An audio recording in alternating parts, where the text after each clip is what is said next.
Assalamu alaykum hörmətli televizor ko'ruvchilar. Dünya Uyg'ur Qurultayı Tor televiziyasi kundalik xabarlar programmasiga xush keldinglar. Men Hidayat Musajan. Bugun 4-oyning 13-kuni seshanba. Hammalarning shu vaqtda xayrlik bo'lsin.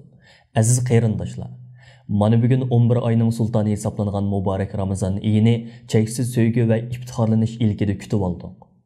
Ushbu xosiyatli bir oyning yetib kelishi munosabati bilan butun dunyo musulmonlarining cümleden vatan içi ve sırtıdaki barlıq Şarkı Türkistanlık qarindoshlarımızning muborak Ramazon oyini yurakdan qutluklaymiz. Allah ibadet ve dualarımızı qabul qilsin. Aziz ko'ruvchilar, tövəndə diqqətinizlər bugünkü xəbərlər proqramımızın təfsilatında bo'lsin. Dünya Uyg'ur Qurultayıning raisi Dolqun Aysa apandi bugun stansiyamiz orqali Ramazonlik tabrik nutqi e'lon qilib, vatan içi ve sırtıdaki bütün xalqimizning muborak Ramazon oyini qutluklaydi.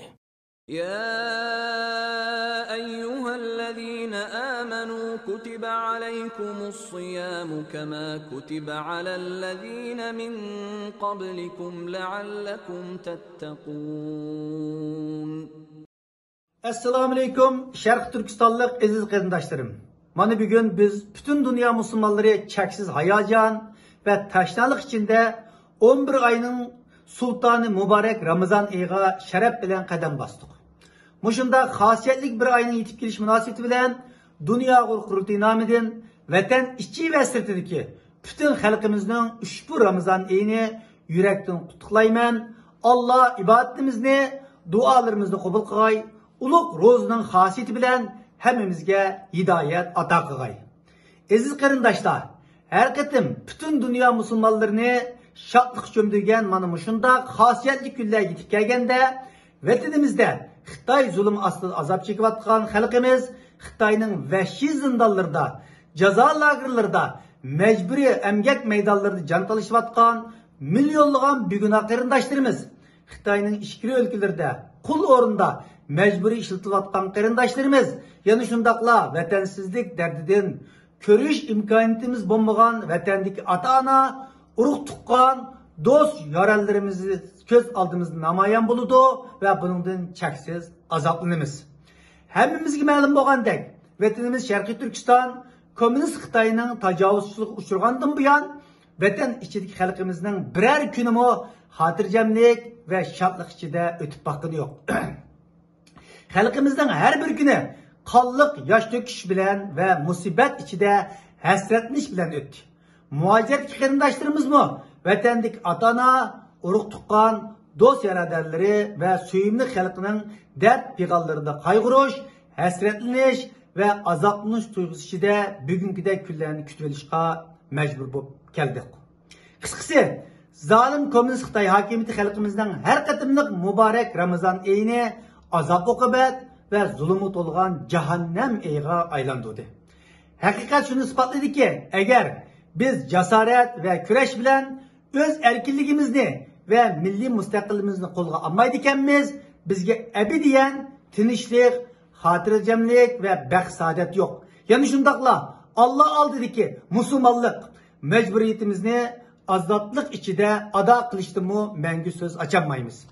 Aziz qarindoshlar, bugun 21. asrda dunyoning ko'z oldida Sharq Turkistonliklar uchrayotgan irqiy qiyinchilik bütün xalqaro jamoatchilik uyg'otdi. Xalqaro jamoatchilik bunun hesabını sorash uchun harakat etdi.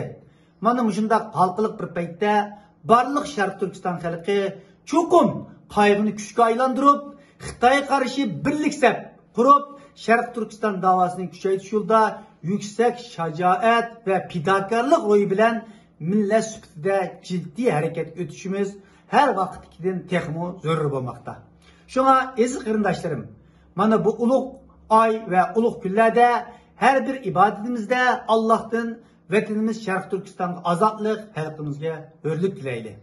Öz halkımızın hürlüki ve erkinlik yolunda şehit boğan aziz şehitlerimizin royuga Fatiha okuylu, ularının süyümlük ata-ana ve urug' tuqqanlarga sabır dileyli. Her katımlık iftarlarımızda, dua talavatlarımızda Cenab-ı Allah'tan Xitoyning zindanlarında azap okubat çekiyotgan sansızlıgan batır azmatlarimizning azobini yengiltishni tilab dua qilayli. Ko'z yoshlarimiz her zaman vatan ichidagi mehribon xalqimizning ko'z yoshlari bilan birga bo'lsin. Mana bu mübarek ayını Allah'ın buyruğundaki hayri sakavet, diyanet, ihsan, şefkat, birlik, ittifaklık, dostluk, hemkarlık ve sevgi eğiga aylandıraylı. Ushbu mübarek günlerde her qaysi ellerinin turmalarida ve lagerlarda azap okubat çekiyotgan qarindoshlarımızga Allohdan kuch, quvvat, nusrat tilaydi. Ularga yordam qo'limizni sunishni bir insoniy, milliy, diniy ve qarindoshlik burchi deb bilaylik. Hammamiz o'zaro adovat ve ixtiloflarni kallimizdan saqit qilib, vatan ichida, zulm ichida jon talashayotgan xalqimizning yo'lligi ve azodlik uchun milliy kurash yo'limizda birlikda ilgirlaydi. Hammamizning mübarek rozasiga tekrar mübarek bo'lsin.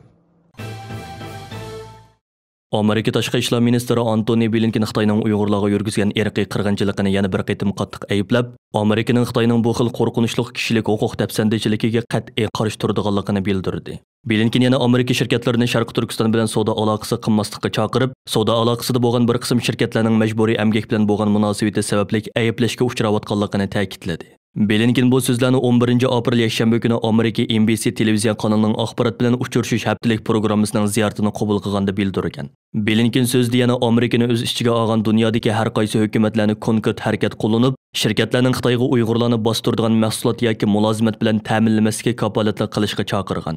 U mundaq degan: Biz bir qancha ishni qila olishimiz kerak. Biz dunyoni bir yoki jam qilib, yuz bergan va davomli yuz berayotgan ishlarni birdek ovozda ayblay olishimiz lozim.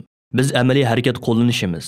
Masalan, hech qanday bir shirkatimizning Xitoyni Uyg'urlar aholisini bostiradigan narsalar bilan ta'minlamaslikka hudud qilishimiz kerak. Blinkenning aytishicha, Amerika Beijing qishliq olimpikini boykot qilish qilmaslikka texnik qaror bermagan. U olimpika yana bir yildek vaqt bog'liqani. Hozir diqqatini nuqtali holda ittifoqdoshlari bilan maslahatlashish, ularning fikrini elish va andishalarini anglashga qaratganligini. Hozir bir qarorga kelishning baldurlik qiladiganligini bildirgan. Ramazan harpisida Xitoy hukumatining tuyuqsizlik chet ellarda yashayotgan Uyg'urlarni vatanga qaytib tuqqan yo'qlashga da'vat qilishi kuzatuvchilarning kuchli diqqatini qo'zg'amoqda. Xitoy Tashqi ishlar ministrligi tarafidan 9 aprel o'tkazilgan Sharq Turkistonga munosabatli masalalar to'g'risidagi axborot e'lon qilish yig'inida atalmish Xinjiang Uyg'ur avtonom rayonlik jamoat xavfsizligi nazoratining muavin noziri Yalqun Yoqub mundaq dedi: Xinjiang azaldan chet ellardagi Uyg'ur muhojir qarindoshlarni o'z ichiga olgan har millat ommaning chegaradan kirish chiqish erkinligini cheklab boqmadi. Shundaqla ularning Xinjiangdagi tuqqanlari bilan bo'lgan aloqasini mo cheklab boqmadi. Navoda ularning Jongo tavallikidagi fuqarolari davlatimizning qonun nizomlariga xiloflik qilmagan bo'lsalar, turishliq joydagi Jongo elchixonasi va konsulxonasiga pasport almashtirib berish yoki to'liqlab berishni iltimos qilsa bo'ladi. Biz chet ellardagi Xinjianglik muhojir qarindoshlarning ig'voga ishonmay, ig'vo tarqatmay, xotirjam holda vatanga qaytib tuqqan yo'qlashini umid qilamiz. Bu munosabat bilan bugun stansimizning maxsus ziyoratini qabul qilgan Dunyo Uyg'ur Qurultiyi Xitoy ishlari komitetining mudiri Elshad Hasan Ko'kböre apandim, atalmish Xinjiang Uyg'ur avtonom rayonlik jamoat xavfsizligi nazoratining muavin noziri Yalqun Yoqubning yuqoridagi bildirishlarga qarata o'zining qarashlarini bayon qilib mundaq dedi: Assalomu alaykum Sharq Turkistonlik qarindoshlar. Shundaq, yaqinda Xitoy to'xtamay chet elga bo'lgan tashviqotni kuchaytiryapti. Shuning bilan birga Uyg'urlarga tashviqotini kuchaytiryapti. Bu yerda maqsad oramizdagi irodasi ching bo'lmagan ba'zilarni va yoki ta bugungacha Xitoyning mohiyatini degandek to'nib yetmaganlarni qaymoqtirish, aldash bu maqsadda. Shuningga yaqinda atalmish Uyg'ur avtonom rayonininki jamoat xavfsizlik nazoratining muavin noziri Yalqun Yoqub Xitoycha yana chet eldagi Uyg'urlarga chaqiriq qildi. Pasporti vaqti to'shqanlar Xitoy shu yerdagi shu davlatga Xitoy elchixonasiga berib yengilisi bo'ladi. Qaytib kelishinglarni qarshi olamiz, kelinglar, ko'ringlar deb.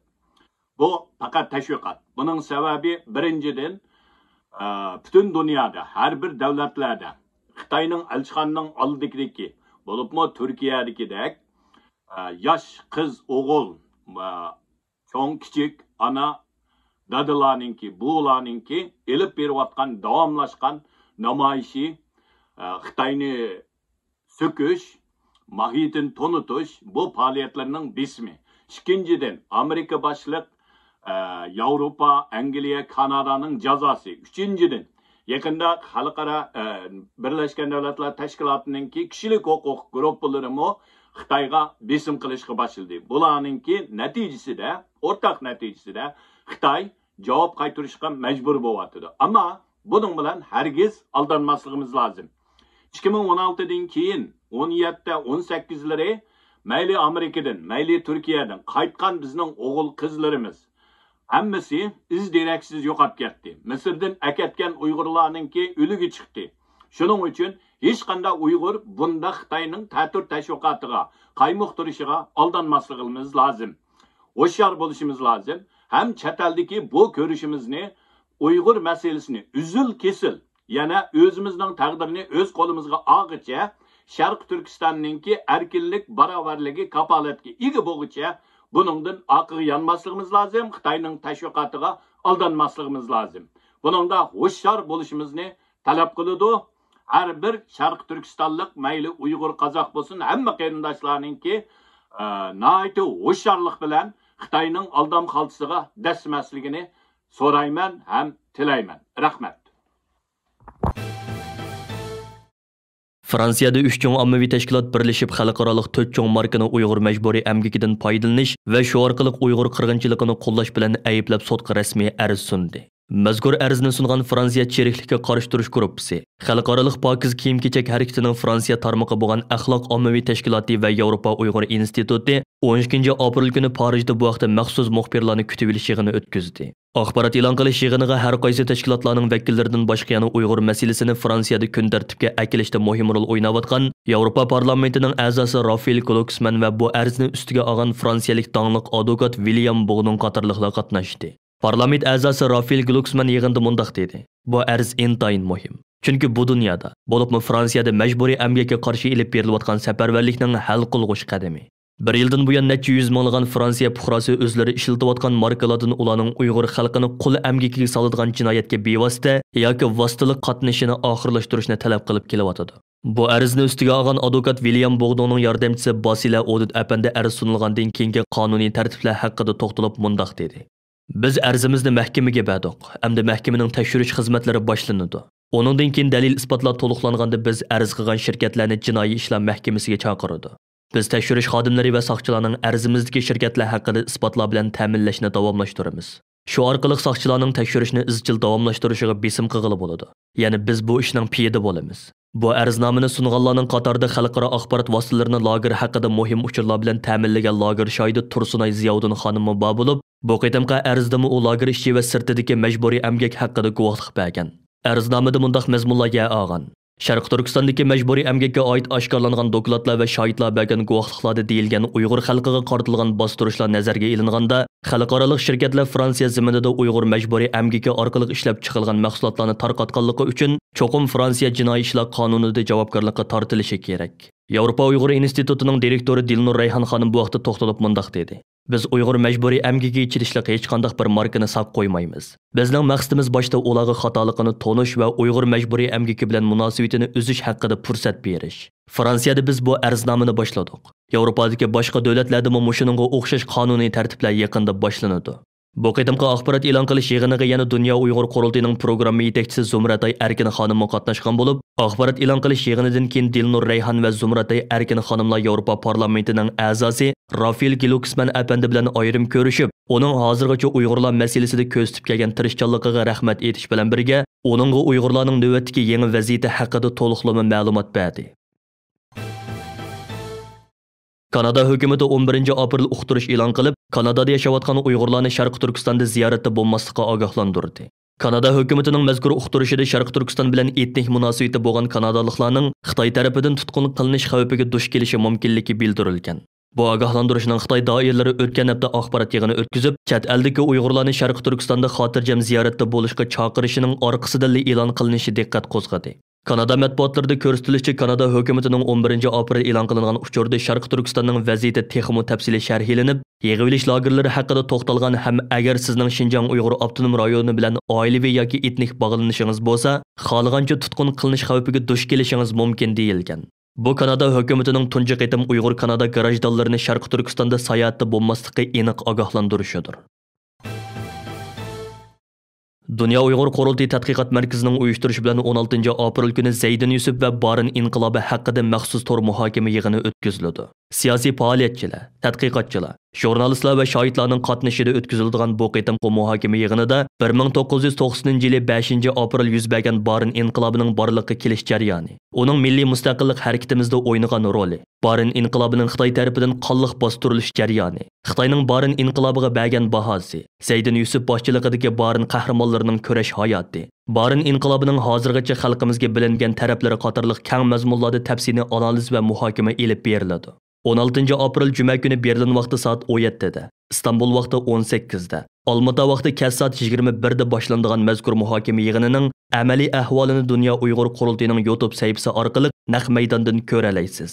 Bu ahamiyatli suhbatni qochirmang. Hurmatli televizor ko'ruvchilar, yuqorida Dunyo Uyg'ur qurultayi to'g'ri televiziyasi kundalik xabarlar programmasini diqqatingizga sundiq. Keyin qaytamliq programmamizni ko'rishaylik. Ko'rishgacha omon bo'lgaysizlar. Xayr xo'sh.